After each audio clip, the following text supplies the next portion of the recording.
এগুলো খুব খারাপ অভ্যাস। আরেকজনকে কাফের বলা, মুশরিক বলা। আপনি যদি কাউরে কাফের বলেন, সে যদি কাফের না হয় আপনি নিজেই কাফের হয়ে যাবেন। ফতুয়া দেয় তুই কাফের, তুই কাফের, তোর নানা কাফের, তোর পীর সাহেব কাফের, তোর এই কাফের পীর সাহেব মারা গেলে যেখানে কবর দিবে, ওই কবরের উপরে যে ঘাস জন্মাবে, ওই ঘাস যে গরু খাবে, ওই গরুর যে দুধ খাবে, ও কাফের। আছে না এরকম ফতুয়া? এই দেশের জাতীয় খেলার নাম কি জানেন? হাডুডু। টাইনে আপনারা নিচে নিয়ে আসবে। এদেশে কেউ আগাইতে চাইলে আরে উঠতে দেয়া যায় না, কেউ উঠতে চাইলে ওরা টাইনে নামায়। কারণ জাতীয় খেলা হাডুডু। হাডুডুর নিয়ম হচ্ছে একজন সামনে যাবে আর সবাই ওর ঠ্যাং ধরে টানবে। কথা বলেন? এজন্য এগুলো বাদ দেন। ইসলামের মধ্যে, মুসলমানদের ভ্রাতৃত্বের মধ্যে ফাটল তৈরি না করে ঐক্য প্রতিষ্ঠা করেন। আপনি সূর্যরে ভেটকি মারলে আপনি সূর্যের কিছুই করতে পারবেন না। আপনার ভেটকি আপনার মুখের উপরেই থাকবে। চিল্লায় বলেন ঠিক কি না? এজন্য যার কাছে ভালো যেটা আছে ওইটা নেন, আর পিছনে লাগালাগি বন্ধ করে দেন। এই হিংসা, এই প্রতিহিংসা পরায়ণতায় জেলাসি আমাদেরকে শেষ করে দিল। আমরা যে ভাই ভাই, মুসলমান যে ভাই ভাই, এই শিক্ষাটাই আমাদের মধ্যে নাই। আসুন ভ্রাতৃত্বের বন্ধনকে আমরা অটুট রাখি, আর বিপদে আপদে আল্লাহর উপর ভরসা রাখি। আর সাহাবারা যখন মরুভূমিতে নামাজে দাঁড়াতেন, মরুভূমির পাখিগুলো এসে সাহাবাদের মাথায় বসে যেত। কারণ পাখিগুলো মনে করতো এগুলো মনে হয় খেজুর গাছ। সুবহানাল্লাহ পড়বেন না? আবার বিশ্বনবী বলতেন সল্লু সলাতান মুআদ্দিয়া, মুসল্লা যখন দাঁড়াবা তুমি কল্পনা করো হতে পারে এটাই আমার জীবনের শেষ নামাজ। Perform the Salah as if this is your last and final prayer.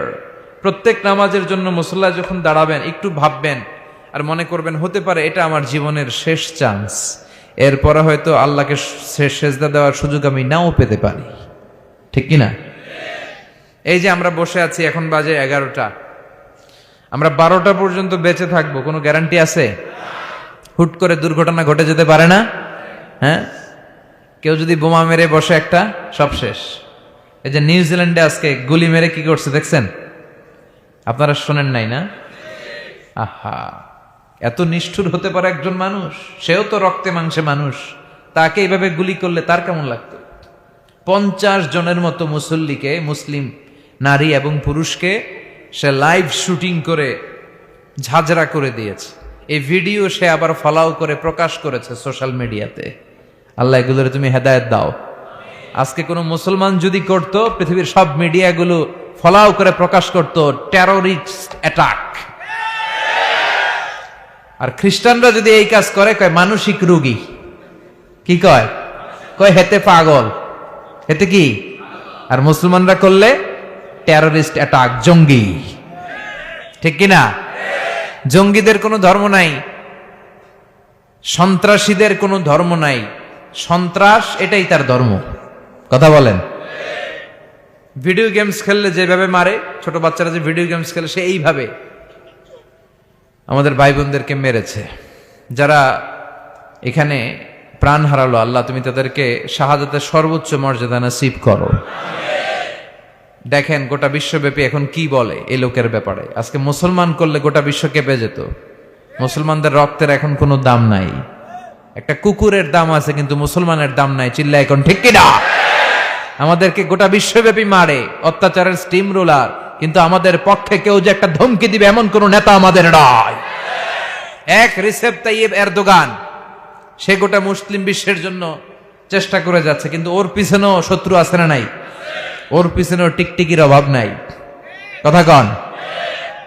আমাদের কোনো কম্বাইন্ড মিলিটারি নাই। 50টারও বেশি মুসলিম দেশ, আমাদের একটা যৌথ সেনাবাহিনীর দরকার ছিল কি ছিল না? আমাদের যদি যৌথ একটা মিলিটারি থাকতো, পৃথিবীর কোথাও মুসলমানরা আক্রান্ত হলে, কেউ এসে আক্রমণ করলে আমাদের মিলিটারি সেখানে যে প্রতিরোধ গড়ে তুলতো। চিল্লা এখন ঠিক কিনা? লিডারশিপ নাই, সেন্ট্রাল লিডারশিপ নাই, আমাদের কেন্দ্রীয় কোনো মিলিটারি নাই। গোটা বিশ্বব্যাপী আমরা মার খাই। উই আর ওয়েটিং ফর আল ইমাম আল মাহদি। ইমাম মাহদি আসার আগ পর্যন্ত কেউ আমাদেরকে একত্রিত করতে পারবে না।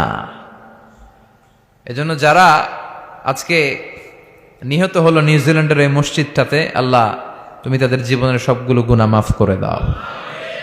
তাদেরকে জান্নাতের উচ্চ মাকাম তুমি নসিব করো।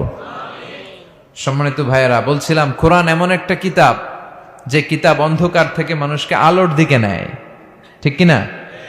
আলোর দিকে নেয়। আর বক্তব্য হওয়া উচিত খাটো, সালাত হওয়া উচিত লম্বা। সাহাবারা যখন সালাত পড়তেন পাখি এসে মাথায় বসতো, আর পাখি কি মনে করত? এটা খেজুর গাছ। সাইয়েদুনা আলী রাদিয়াল্লাহু তাআলা আনহুর পায়ের ভেতরে তীর ঢুকেছে, যুদ্ধে জখম হয়েছে, উনি তীর বের করতে পারে না।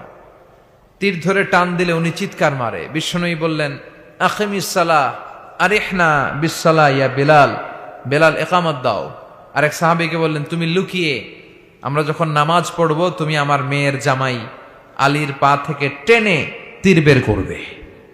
বিষ্ণুবী যা বললেন সে তাই করলো। নামাজ চলা অবস্থায় সাইয়েদনা আলীর পায়ের কাছে যে টেনে তীর বের করেছে, ফিনকি দিয়ে রক্ত বেরিয়েছে, কিন্তু সাইয়েদনা আলী টের পায় না। উনিও নামাজ পড়ে, আমরাও নামাজ পড়ি, আমাদের নামাজের মধ্যে কোনো খুশু নাই, খুদু নাই। আল্লাহ বলেন, ক্বাদ আফলাহাল মুমিনুন আল্লাযীনা হুম ফি সালাতিহিম খাশিউন, successful indeed are the believers who offer their 5 times salah with full of solemnity and submission. সফল তারা, ঈমান এনেছে যারা। তবে ওই মুমিন যারা নামাজে যখন দাঁড়ায় তাদের অন্তরে ভয় থাকে কার? আমাদের নামাজে তাড়াহুড়ো আছে না নাই? অনেকে দেখবেন যে রুকু থেকে সোজা হয়ে দাঁড়ানো এটা ওয়াজিব, অনেকে রুকু থেকে কোন রকম মাথা তুলে সেজদায় দৌড় মারে। 2 সেজদার মাঝখানে ধীরস্থির ভাবে বসা ওয়াজিব, অনেকে একটা সেজদা দিয়ে কোন রকম মাথা তুলে আরেক সেজদায় দৌড় মারে। আছে না নাই? টেকনাফে বোধহয় এগুলো নাই, আছে? এগুলো করা যাবে? ধীরস্থির ভাবে বিশ্বনবী সালাত পড়তে বলেছেন। এমনকি একামত দিয়েছে, জামাত শুরু হয়েছে, ওই জামাত ধরার জন্য দৌড়িয়ে যে নামাজ পড়া যাবে। নো রাশিং ইন সালাত, নো হ্যাস্টিনেস ইন সালাত। সালাতে তাড়াহুড়ো নাই, সালাতে আছে ধীরস্থিরতা, রিল্যাক্স। সালাত মানে কি?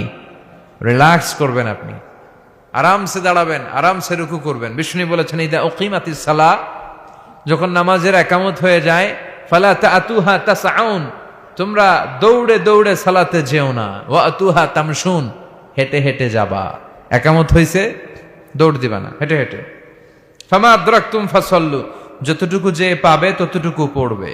ওমা ফাতাকুম ফাআতিমু, যেটা ছুটে যাবে পরে নিজে নিজে পড়বে। কবুল করে নেবে কে? তা আমাদের অনেকে আছে, নামাজ শুরু হয়েছে, উনি অজু করতেছে, উনি টের পাচ্ছে কিছুক্ষণ পরে ইমাম সাহেব আল্লাহু আকবার বলে রুকুতে যাবে, আর রুকু ধরার জন্য অনেকে দেয় দৌড়। আছে না নাই?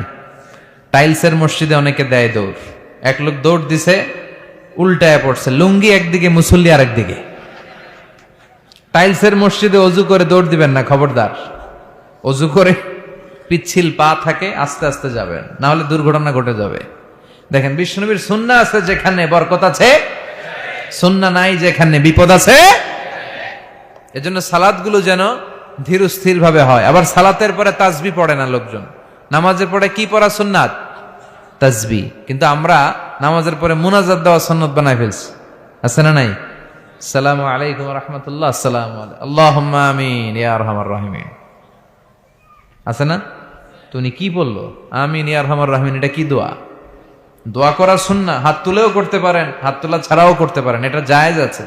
কিন্তু সালাম ফিরানোর পরে বিশ্বনবী দোয়া করতেন না তাসবিহ পড়তেন? তাসবিহ পড়ে না, এই তাসবিহগুলো পড়ে না, সুন্নাত পড়ে দৌড়। বিশ্বনবী লম্বা সময় বসে বসে তাসবিহ পড়তেন। 33 বার সুবহানাল্লাহ, 33 বার আলহামদুলিল্লাহ, 33 বার আল্লাহু আকবার, 34 বার আল্লাহু আকবার পড়ে না। আবার বিশ্বনবী ফরজ সালাতের পরে আয়াতুল কুরসি পড়তেন। বিশ্বনবী বলতেন, মান ক্বারা আয়াতুল কুরসি দুবুরা কুল্লি সালাতিন মাকতুবা লাম ইয়ামনাহু মিন দুখুলিল জান্নাতি ইল্লাল মাউত। প্রত্যেক ফরজ সালাতের পরে যে আয়াতুল কুরসি পড়বে তার জান্নাতে যেতে কোনো কিছুই বাধা দিতে পারবে না, একটা জিনিস ছাড়া, সেটা হলো মরণ।